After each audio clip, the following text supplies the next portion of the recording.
निरोगी असण्याचा खरा अर्थ काय? नमस्कार मंडळी, तुमचे मनापासून स्वागत.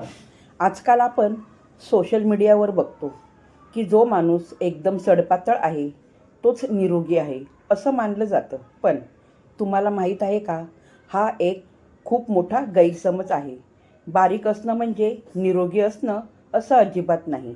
अनेकदा वजन थोडं जास्त असूनही एखादी व्यक्ती आतून पूर्णपणे तंदुरुस्त असू शकते, तर एखादी सडपातळ व्यक्ती अनेक आजारांनी ग्रस्त असू शकते. मग निरोगी असण्याचा खरा अर्थ काय? जागतिक आरोग्य संघटना आरोग्याची व्याख्या कशी करते आणि आपण स्वतः खरोखर निरोगी आहोत की नाही हे कसं ओळखायचं, हेच आज आपण या व्हिडिओमध्ये अगदी सविस्तर बघणार आहोत. व्हिडिओ खूप महत्त्वाचा आहे, त्यामुळे तो शेवटपर्यंत नक्की ऐका. आरोग्याची खरी व्याख्या. मित्रांनो, जागतिक आरोग्य संघटनेनुसार म्हणजे केवळ शरीरात कोणताही आजार नसणे म्हणजे आरोग्य नव्हे, तर शारीरिक, मानसिक आणि सामाजिक या तिन्ही स्तरावर व्यक्ती पूर्णपणे सुदृढ असणे म्हणजे खरे आरोग्य होय. सोप्या भाषेत सांगायचं तर, जर तुमचं शरीर आणि तुमचं मन रोजच्या जीवनात येणारे ताणतणाव, आजारपण किंवा भावनिक चढउतार यांचा सामना व्यवस्थित करू शकत असेल तर तुम्ही निरोगी आहात. हे तपासण्यासाठी आपल्याला प्रत्येक वेळी डॉक्टरकडे जाण्याची गरज नाही. आपल्याला दैनंदिन जीवनात अशी काही लक्षणं दिसतात ज्यावरून आपण निरोगी आहोत की नाही हे समजू शकतं. चला तर मग सुदृढ आरोग्याची 5 प्रमुख लक्षणं सविस्तर समजून घेऊया. पहिले लक्षण, संतुलित आणि नैसर्गिक आहार. पहिलं महत्त्वाचं लक्षण म्हणजे तुमचा आहार. निरोगी व्यक्तीच्या आहारात निसर्गातून मिळणाऱ्या नैसर्गिक आणि प्रक्रिया न केलेल्या म्हणजेच अनप्रोसेस्ड पदार्थाचे प्रमाण जास्त असते. आजकालच्या धावपळीच्या युगात 100% कडक डाएट करणं कोणालाच शक्य नाही आणि तशी गरजही नाही. कोणीही परफेक्ट नसतं. पण महत्त्वाचं काय आहे तर संतुलन. जर तुम्ही रोजच्या जेवणात ताजी फळं, भाज्या, तृणधान्य घेत असाल आणि कधीतरी एखाद्या दिवशी आवडीचं चमचमीत किंवा हॉटेलचं खात असाल तर ते नक्कीच चालतं. पण जर रोजच पॅकेट फूड, बेकरी प्रोडक्ट किंवा फास्ट फूड खाल्लं जात असेल तर ते आरोग्यासाठी घातक आहे. तुमच्या आहारात निसर्गाच्या जितके जवळचे पदार्थ असतील तितके तुम्ही जास्त निरोगी राहाल. दुसरं लक्षण आहे मानसिक आणि भावनिक आरोग्य. बऱ्याच लोकांना वाटतं की जो माणूस नेहमी हसतमुख असतो, नेहमी आनंदी असतो, तोच मानसिकदृष्ट्या निरोगी असतो. पण हे सत्य नाही.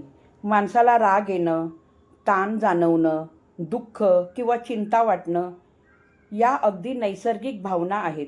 उत्तम भावनिक आरोग्याचं लक्षण हे नाही की तुम्हाला कधी राग किंवा दुःख होतच नाही, तर लक्षण हे आहे की जेव्हा अशा भावना येतात तेव्हा तुम्ही स्वतःलाच कसं सांभाळता, त्या कठीण प्रसंगातून कसे बाहेर पडता.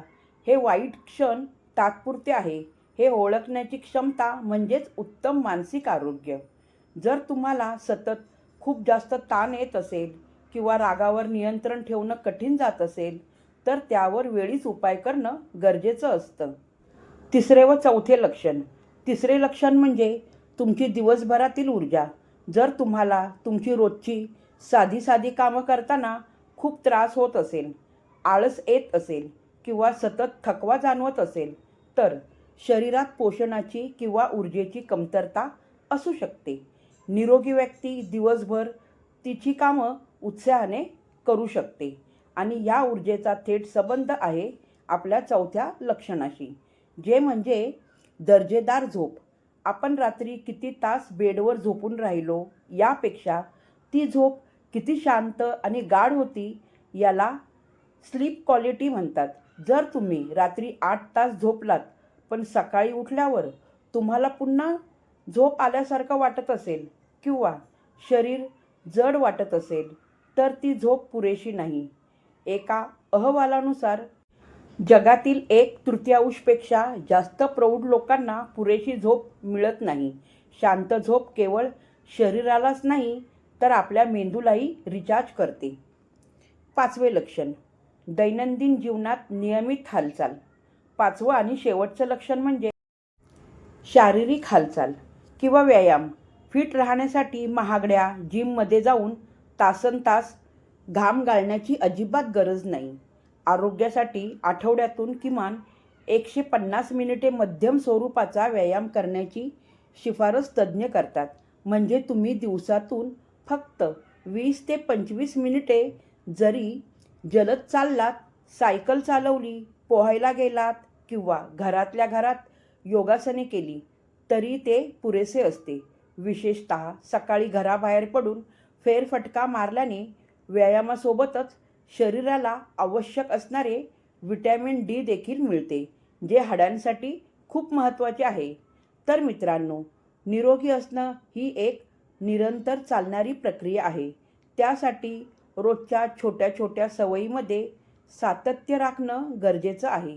स्वतःच्या शरीराचं ऐका, त्याला काय हवंय, काय नकोय ते समजून घ्या.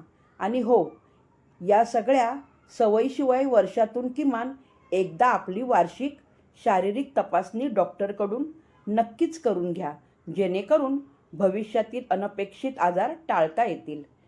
तुम्हाला आजचा हा व्हिडिओ कसा वाटला? या 5 लक्षणापैकी कोणती लक्षणं तुमच्यात आहेत?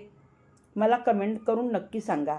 व्हिडिओ आवडला असेल तर लाईक करा, तुमच्या मित्रपरिवारासोबत शेअर करा आणि चॅनलला सबस्क्राईब करायला विसरू नका. पुन्हा भेटूया अशाच एका माहितीपूर्ण व्हिडिओमध्ये. तोपर्यंत काळजी घ्या, निरोगी राहा. धन्यवाद.